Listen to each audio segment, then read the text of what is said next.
Assalamualaikum, anda sedang menonton Sekilas Fakta 19 Disember bersama saya Kemilia Nur Azlan.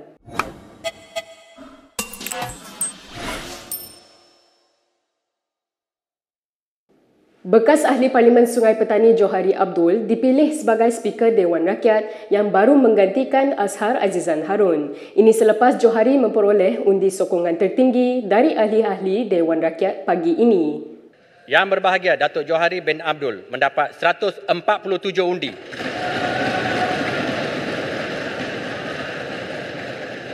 Yang berbahagia Tan Sri Muhammad Razi bin Sheikh Ahmad mendapat 74 undi.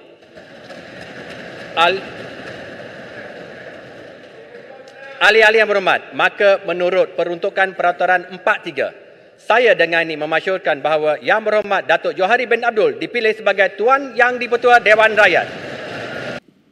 Usul pelantikan Yang di-Pertuan Dewan Rakyat baharu dibuat sebaik sahaja mesyuarat pertama Penggal Pertama Parlimen ke-15 bersidang pada jam 10 pagi tadi. Semalam Johari juga mengumumkan peletakan jawatannya sebagai Ahli Dewan Undangan Negeri Adun Gurun berkuat kuasa serta-merta. Sementara itu, Ahli Parlimen Cameron Highland Ramli Muhammad Noor dan Ahli Parlimen Lanang Alice Lau dipilih sebagai timbalan Speaker. Datuk Ramli bin Datuk Muhammad Noor Cameron Highlands mendapat 148 undi.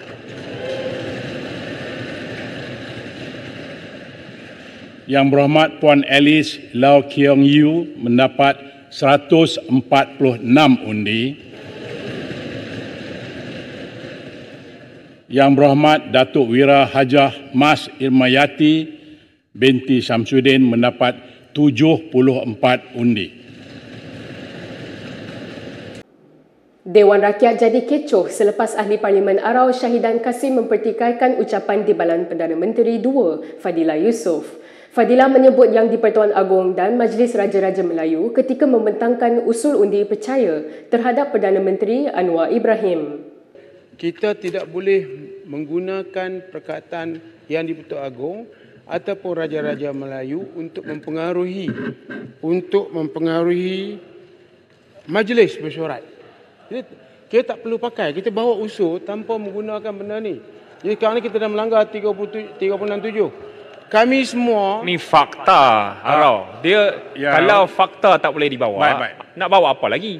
Kekecohan menyusuli celahan Sani Hamzan yang berkata usul undi percaya itu dibentangkan kerana Anwar berani. Kita berani. Duduk. Sebab Perdana Menteri yang ada pada hari ini berani. Tak macam Perdana Menteri yang ke-8 dulu. Tak berani. Kalau berani, tak ada fakta. Kita berani nak buat benda ni. Ini kita berdasarkan fakta. Kita berani. Dulu tak berani. Dulu tak berani. Ini jadi masalah. Dulu tak berani. Sementara itu, usul percaya terhadap Perdana Menteri lulus dengan undian suara petang tadi dan bukannya melalui undian belah bahagi. Ini bermakna Anwar kekal sebagai Perdana Menteri ke-10. Ahli-ahli berhormat yang bersetuju, kata bersetuju.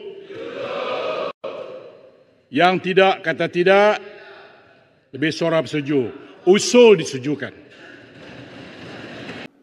Berita seterusnya, Taqiyuddin Hassan mendakwa Perikatan Nasional ditawarkan jawatan Kabinet dan Perbelanjaan Pilihan Raya mereka dibayar balik jika mereka menyertai kerajaan. Namun kata Ahli Parlimen Kota Baru itu, tawaran tersebut ditolak gabungan itu.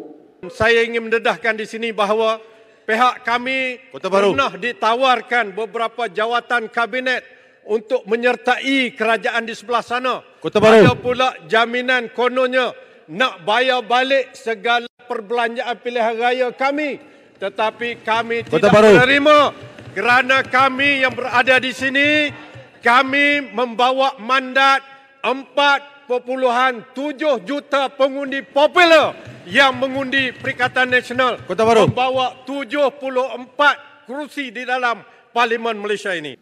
Taqiyuddin tidak menjelaskan lebih lanjut mengenai dakwaan tersebut. Sementara itu, Ketua Pembangkang Hamzah Zainuddin meminta Perdana Menteri Anwar Ibrahim menyaman media Eropah. Media itu menerbitkan artikel mengenai pelantikan Anwar sebagai Perdana Menteri dengan menggelarnya sebagai homoseksual sepenuhnya. Kita tidak mahu dilihat sebagai jaguh kampung semata-mata. Betul. Dahulu Yang Amat Berhormat Tambun telah pun dihukum oleh mahkamah kerana kesalahan tersebut. Tetapi sekarang sudah bebas kerana telah diberikan pengampunan. Jangan dibiarkan sehingga dunia percaya seolah-olah Perdana Menteri Malaysia pengamal homoseksual tegar. Ini cerita lama. Kita harus bangkang. Saya minta Yang Amat Berhormat saman Agensia Nova. Speaker, masa dah habis. Hebat tak hebat bapa aku? Semua orang ni nak tolong dah. Yelah tu. Sembang apa tadi? Bersungguh. Kita pasal bapak suka tolong orang. Nasib baik ada mengingatkan.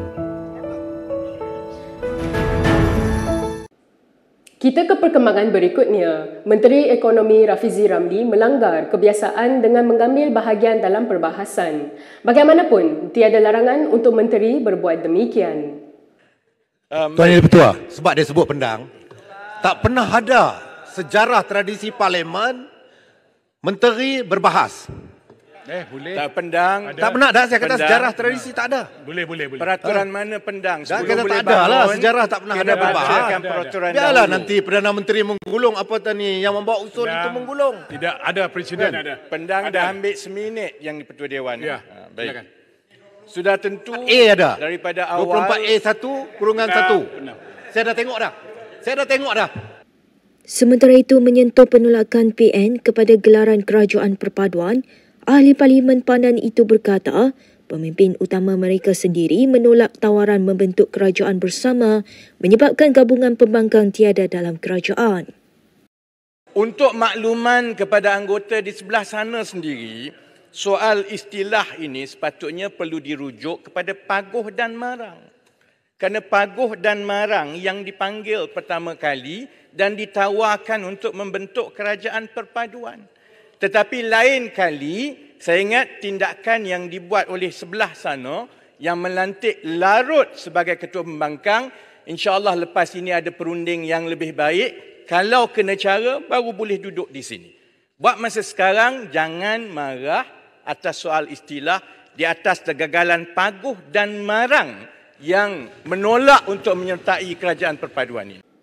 Perdana Menteri Anwar Ibrahim dijangka memperuntukkan RM55.96 bilion untuk belanjawan mini. Belanjawan mini itu adalah sementara Putrajaya pada ketika pentadbirannya menyusun bajet baru bagi 2023. Anwar yang juga Menteri Kewangan sebelum ini berkata, belanjawan mini itu akan digunakan terutamanya untuk membayar emolumen penjawat awam bagi memastikan kerajaan terus beroperasi. Belanjawan mini berada dalam turutan perkara ke-9 pada Kertas Aturan Dewan Rakyat untuk prosiding esok. Ini menunjukkan kemungkinan besar ia akan dibentangkan di Parlimen pada Selasa. Berdasarkan kertas aturan itu, belanjawan mini akan dibiayai daripada kumpulan wang pembangunan negara mengikut Seksyen 4 atau kumpulan wang pembangunan. Belanjawan 2023 telah dibentangkan oleh kerajaan pada Oktober dengan peruntukan RM90.76 bilion untuk emolumen. Bagaimanapun Parlimen telah dibubarkan sebelum belanjawan 2023 dapat diluluskan. Bajet baru hanya dijangka tahun depan, justru keperluan pembiayaan sementara ini untuk memastikan kelancaran pentadbiran di Putrajaya. Menteri Komunikasi dan Digital Fahmi Fadzil melahirkan rasa kesal terhadap laporan polis yang dibuat oleh Pemuda Perikatan Nasional. Ia berhubung perjanjian persefahaman kerjasama antara pemimpin parti-parti dalam kerajaan yang dimeterai pada Jumaat lepas. Beliau turut menyifatkan tindakan itu sebagai biadab dan tidak menghormati keputusan Majlis Raja-Raja. Hal ini kerana Pemuda PN mendakwa perjanjian yang diusahakan oleh Kerajaan Perpaduan sebagai satu pakatan jahat. Ketua Penerangan PKR itu juga berkata, Kerajaan Perpaduan yang dibentuk bukanlah untuk memegang jawatan penting dalam kerajaan. Sebaliknya bagi menjamin kestabilan, menyelesaikan masalah rakyat dan memacu pertumbuhan ekonomi negara. Terdahulu dilaporkan Ketua Pemuda PN Ahmad Fadli Syari membuat laporan polis berkenaan pakatan jahat antara pemimpin parti-parti pemerintah berkaitan perjanjian persefahaman kerjasama. Ahmad Fadli mendakwa perjanjian itu merosak dan memudaratkan demokrasi. Berikut beberapa lagi ringkasan berita untuk hari ini.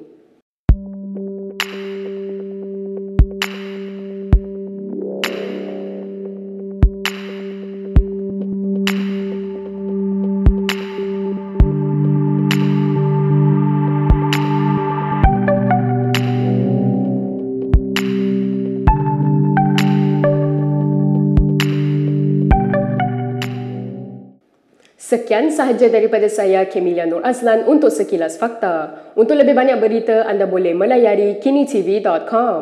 Anda juga boleh mengikuti kami di Instagram, Twitter, YouTube dan Facebook. Salam hormat dan jumpa lagi.